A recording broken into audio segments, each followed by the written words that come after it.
escrito, mas isso é tal coisa que já toda a gente disse ao José Reis de Carvalho. Mas é um livro também corajoso, pelo modo como aborda a temática histórica de forma verdadeiramente heterodoxa, como disse o Francisco Xavier. E só por isso já valia a pena lê-lo. Mas há mais, porque é também um livro premonitório. Apesar de ter sido escrito em 75, na verdade, Rentes prevê, quando o escreve, algumas coisas que efetivamente se passam anos depois, além de que, pelo modo como constrói a narração dos factos, nos deixa a ideia daquilo que é efetivamente Portugal. Não o Portugal que ele aprendeu nos manuais escolares, não o Portugal da historiografia oficial, mas o Portugal que ele próprio viveu, que ele próprio aos poucos foi visitando e que, no fundo, é o país real. E que é o país real, não só visto pelos olhos de alguém que é do interior e que vive em Gaia e estuda no Porto, mas que é o país real para o país todo, incluindo Lisboa e os subúrbios, que é uma coisa que a gente se esquece muito. O país do povo. Mas vamos por partes, uma vez que quase todas elas me fascinam, eu gostava de deter sobre algumas ideias mais marcantes que encontrei ao longo destas cerca de 240 páginas de, agora vou exercitar o neerlandês, Portugal de Bloem en de Sickel, literalmente agora traduzido para Portugal, a flor e a foice. E devo começar por dizer que, apesar da diferença de idades, porque o Reis de Carvalho podia ser meu pai, embora eu seja um sefardo totalmente desnecessário para ele, apesar da diferença de idades... Eu tenho filhas. Eu também, só tenho filhas. E também tenho um pai, portanto já não preciso de outro. Isso é uma coisa boa para ambos. A história que ambos estudámos na escola, apesar da diferença de idades, não foi substancialmente diferente.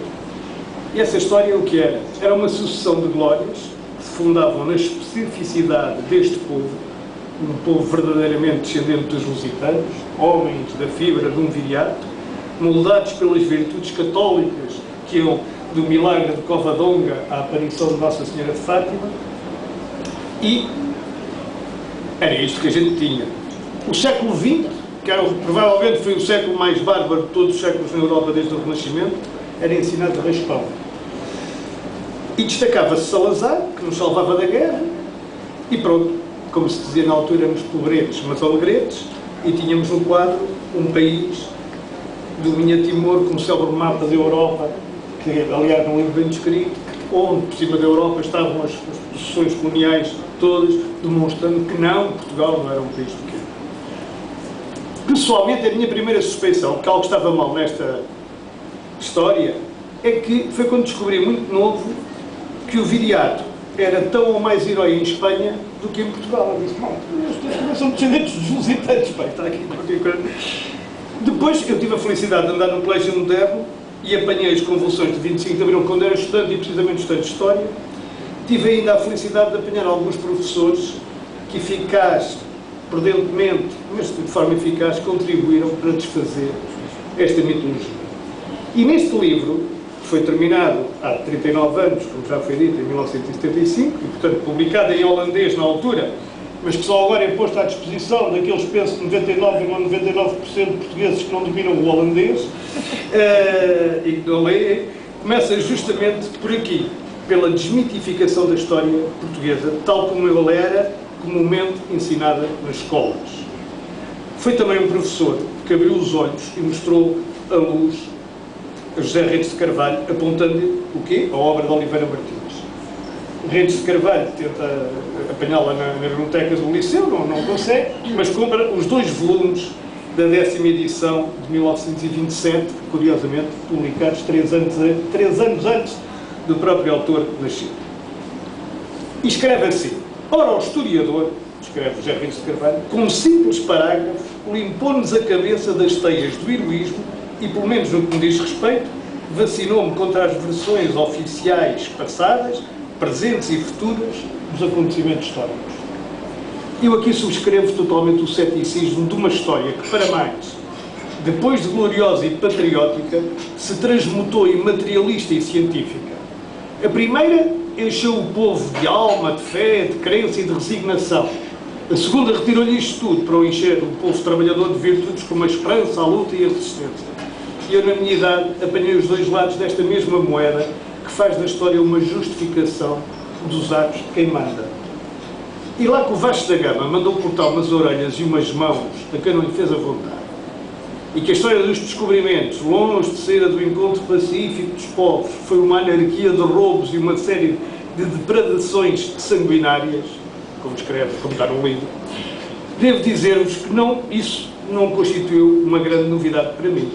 Mas eu saúdo o autor, porque ele ainda se há de confrontar com o label de traidor, porque tem escrito lá fora, na Holanda, a verdade sobre um povo que se diz pacífico, brando e não racista, mas que foi tão brando, tão racista e tão pacífico quanto os outros, os franceses, os ingleses, os holandeses e mais tarde os belgas e os alemães o foram.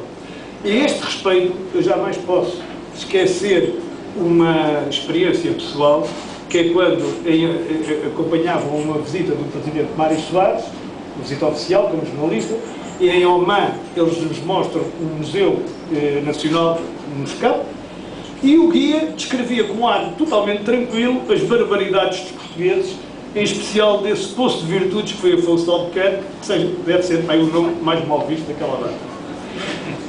Esta história, assim revista e detalhada por Rentes de Carvalho, é, portanto, um destapar do lixo que foi convenientemente varrido, não direi para baixo dos tapetes da Faculdade de Letras, porque não me lembro de lá haver tapetes, mas para o esquecimento das revistas especializadas. E é preciso recordar que até a popularização da história na televisão, mesmo depois do 25 de Abril, quando a reposição da verdade era possível, ficou a cargo do Ministro Salazarista da Educação, que era o professor José Armando Saraiva, que apesar de popularizar muito bem, com grande sabedoria, omitia, não com menos savoir-faire, os esqueletos dos nossos armários coletivos. E mesmo a esquerda pura e dura, influenciada pelo marxismo e pelo materialismo histórico, preferia centrar-se na ideia de luta de classes. E, por exemplo, António José Saraiva, que era irmão do citado ministro, mas do polo político oposto, para manter esta ideia de luta de classes, diminui drasticamente o número de judeus a viver em Portugal no século XVI, bem como a sua importância, o seu número e a sua integração, argumentando que o epíteto judeu era dado a qualquer um que só pusesse politicamente à coroa para ser alvo da repressão. E é provável e natural que isto também tenha acontecido, como ele relata em Inquisição e Cristãos Novos. Mas o Busilis é que, ao minimizar o número, a cultura, os feitos e a importância dos judeus, por exemplo, volta-se, ainda que involuntariamente, à ideia do verdadeiro português, o lusitano nacional, o raça pura, o homem diferente dos outros povos. E por falar em judeus, todos sabem, foi o povo que matou Cristo, foi ensinado assim ao Zé Rentes de Carvalho, e portanto merecia logo, desde logo, só por isso morrer todos, e por serem culpados da peste e de outras maleitas enviadas pelo divino, e foram assassinados aos milhares em pogroms, e aí são episódios completamente arredados também dos nossos compêndios. Dizem muitos, como Jaime Cortesão e antes dele Antero esse, que não sendo historiador se interessa muito pela história e depois vai influenciar o Oliveira Martins da história de Portugal, que começou aqui, justamente, na expulsão dos judeus, pela Santa Inquisição. Santa Inquisição exigida pela coroa portuguesa a um Vaticano muito reticente em criá-la, como se lê com grande documentação na mais recente história da Inquisição. Começou aí, dizia eu, justamente a decadência dos povos peninsulares. E o livro é útil a descrever não como o povo viveu acima das suas possibilidades, coisa que é muito falada hoje em dia, mas a relembrar como o Estado viveu sempre acima das possibilidades do povo, protegendo os ricos, os novos ricos que ciclicamente ia criar. E o livro recorda muito bem o Fausto dos que voltam ricos da Índia, por exemplo, e diz: os portugueses viviam indolente, luxuosa e miseravelmente. E como no livro se cita, antes de uma riquíssima descrição dos 8 escravos que acompanham à missa o novo rico voltado das ilhas. Podíamos pensar que isto se trata apenas de um episódio, ou de um, mas não, a decadência já ali estava, e vem depois um Dom Sebastião totalmente apalermado, que deita muito a perder. E Rentes de Carvalho escreve, a propósito, aliás, de Sebastião: é um povo pobre, expoliado durante séculos dos seus bens e dos seus direitos, não é de estranhar que o sebastianismo se tenha mantido desde então como uma constante da mentalidade portuguesa. Salazar foi para muitos uma reencarnação do desejado, uma entre as muitas que povoam a história portuguesa dos últimos 4 séculos, sempre ineficazes, desmentidas ou adiadas. Eu só acrescento a estranheza com que vejo tantos intelectuais, ainda hoje e presentemente, a difundir esta espécie de patranha que vai do Quinto Império ao Império do Espírito Santo e ao Sebastião casto e desejado, que mais não é como outra forma de distorcer a nossa normalidade enquanto país, boa e má, enfim, do nosso povo igual aos demais. E desmitificação também não escapa a 1640 neste livro, para desgosto do Dr. Portas, que quer fazer agora da saída da Troika uma reedição dessa data. O dia 1º de dezembro, segundo o livro, mostra, e é verdade, estava tudo podre. O Dom João IV tinha medo, estava cheio de medo. O povo estava indiferente, o governo de Madrid estava a abraços com a Catalunha e também mostrava-se inepto. E, portanto, para grande levantamento popular, em 1640, faltou o quê? O povo. Não houve. Mas a nossa historiografia oficial, de facto, consegue transformar tudo em ouro, é como ao Midas. E quando se trata de história, isso é sabido. E esse povo heróico de 1640, apesar de não existir, persiste ainda hoje nas bocas dos políticos e dos jornalistas como um slogan publicitário. O ouro do Brasil, mais tarde vem de Minas, esvaicinadas, capelas, conventos, basílicas, altares, o ouro das talhas. Ficou o aqueduto, que bem recorda Rentes de Carvalho, demorou mais de 100 anos a construir, ao passo que Mafra ficou despachado em 18 anos. O que se cita de Oliveira Martins sobre a patriarcal é notável. Tinha quase, cito agora, 400 figurantes, como ele diz.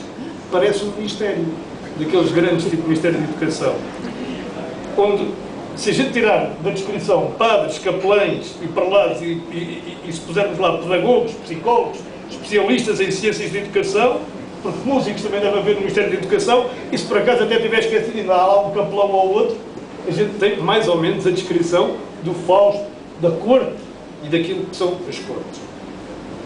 Vem o terremoto, vê-se que há em Rentes uma certa simpatia por Pombal, mas que também é só pouca dura.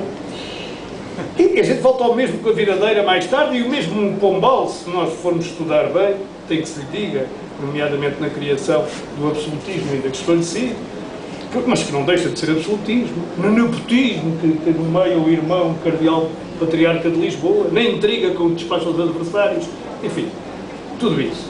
Há na página 32, depois da viradeira do Pinamanico, uma descrição muito interessante do Pedreiro Livre, que eu gostava daqui de dizer, que é um juiz que diz, isto aliás explica um bocado aqui no livro a eficácia da PIDE mais tarde e das polícias todas que a gente teve, para que vocês vejam a cientificidade desta descrição do Pedreiro Livre. Aquilo que vossa mercê vir de sapatinho bicudo e muito brunido, antigos nos calções com gravata por cima da barba, colarinho até meia orelha, cabelo rente no toitiço e tufado sob a moeirinha, com suíças até aos cantos da boca, agarro-me logo nele, tranco-me na cadeia carregado de ferros, até que haja navio para o limoeiro. É iluminado ao Pedreiro Livre. Pronto, e isto é Portugal na viradeira. Enfim, o que é que nós temos mais? Acima de tudo o que fica é isto. Chega ao liberalismo, vêm as guerras civis e tudo o que decorre dessa matança e persiste o povo e o novo rico, o Estado a apoiar o novo rico, a pedir empréstimos em troca de concessões de monopólios, e o povo imigra.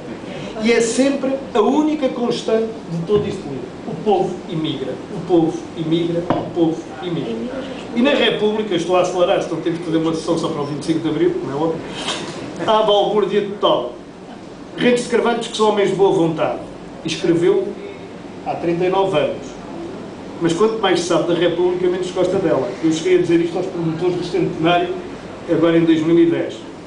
Porque eles não comemoram demasiado a República, se a gente começa a esmiuçar muito naquela história, também chegamos a conclusões terríveis.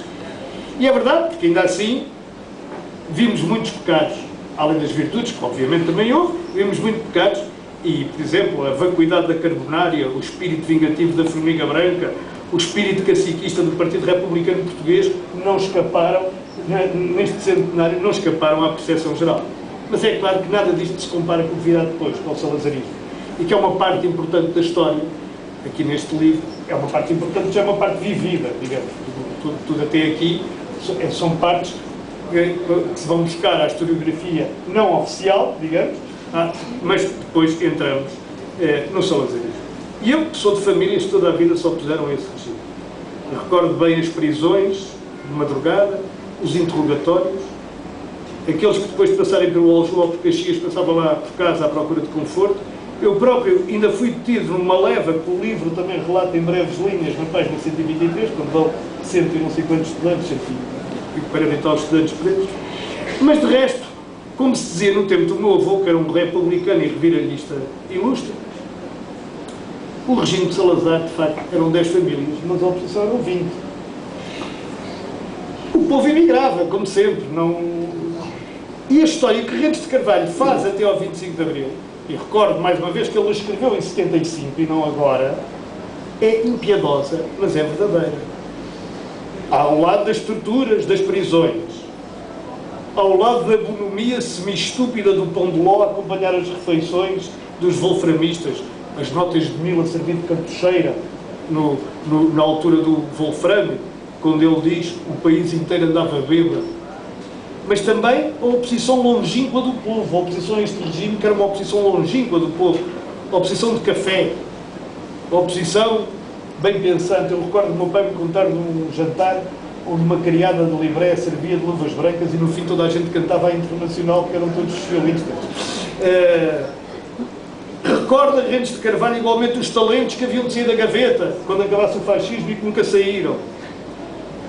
As reputações que se fizeram por efeito de capelinha, coça-me as costas, que eu coço as tuas. Os génios que eram para ficar e que já todos os esquecemos. E gosto muito de uma definição que ele faz quando contrapõe à frase de Solzhenitsyn, um grande escritor é um segundo governo. Rentes de Carvalho diz o seguinte: os escritores portugueses contemporâneos, todos juntos, serão quando muito uma junta de freguesia. De resto, sobra a imigração, mais uma vez. A imigração ida para a França, para a Suíça, para a Alemanha, para a Bélgica, para todo o lado. Em determinada altura, que o meu pai trabalhava para francês, eu em Paris era um rapaz de 15, 16 anos, tinha muita dificuldade em explicar que a minha mãe não era concierge, nem era rica, nem era do regime. A notícia da morte de Salazar, por exemplo, foi dada num hotel em Copenhaga ao meu pai, com um ar soturno pelo chefe de mesa, e teve como reação para estupor do empregado uns vivas e uma encomenda de champanhe. Isto era inacreditável. Mas já agora estamos a falar do Salazar. Eu gostava de dizer que uma das frases que eu achei mais extraordinárias deste livro é a queda literal de Salazar, portanto, a queda da cadeia, que é quando acaba o regime, verdadeiramente. O marcelismo é ainda um tramese mais ou menos estranho, mas como é que Rentes de Carvalho diz? Ele cai, não é? E diz assim, esta frase fantástica: e por fim, sem tragédia de um lado, nem heroísmo do outro, banalmente, a cena termina. Os atores deixam o palco, os espectadores abandonam a sala. O país, como um teatro que fecha, fica silencioso e vazio. Eu acho que não há melhor descrição da queda de Salazar do que esta. Não tem nada de herói, é um azar, é um acaso. Ele cai da cadeira e não há nada de herói, não há de nada, é a coisa mais banal do mundo. Uma pessoa que cai da cadeira. E a oposição, salvo a comunista, mas mesmo até alguma que se dizia comunista, desde que não fosse operária, era isto. Eram grupos e grupinhos e mais grupinhos e pessoas que se diziam mal uns dos outros. Havia depois os ML e os MRPP, eu fiz parte de um grupo desses e sei bem do que falo. E há um amigo que diz ao autor uma frase também que se devia pôr em qualquer sítio, que é: a oposição portuguesa só tem razão, mais nada. Ora bem, o relato, por testemunho direto, que Rentes de Carvalho faz do imigrante, a que o livro dedica umas páginas, é comovente. E é tão comovente que a mim me vieram as lágrimas aos olhos nesta frase. Vivo para os lados de Champigny, numa barraca com mais 3 camaradas. Mas está-se lá muito mal, porque não temos aquecimento, nem água, nem eletricidade. Eu devo dizer que li esta passagem em Paris, onde estive esta semana, e recordei os portugueses que também por lá havia antes de 25 de Abril. os operários, as porteiras, aqueles que só tinham um paralelo com os marroquinos. Isto era o Portugal de 74 e era o Portugal de 75, que era o Portugal da nossa imigração. Mas como nota o autor, esta imigração, e a imigração política, que era mais pequena, mas que também existia, é em si mesmo uma globalização do país que permite aos poucos uma nova consciência política em Portugal. E são eles, sobretudo, que transformam a mentalidade das aldeias e, por essa via, a mentalidade dos subúrbios das grandes cidades. Porque os instalados do colégio migrante, como eu, não passávamos, de facto, de fogos fatos. E isso, eu acho que é um pano de fundo fantástico deste livro. É quem consegue mudar a mentalidade. De facto, são as pessoas de fora para dentro. E a guerra colonial como pano de fundo. Eu estava preparado para fugir, para ser refratário, mas é esta a realidade que radicaliza a juventude e que radicaliza os militares e que acaba por derrubar o regime.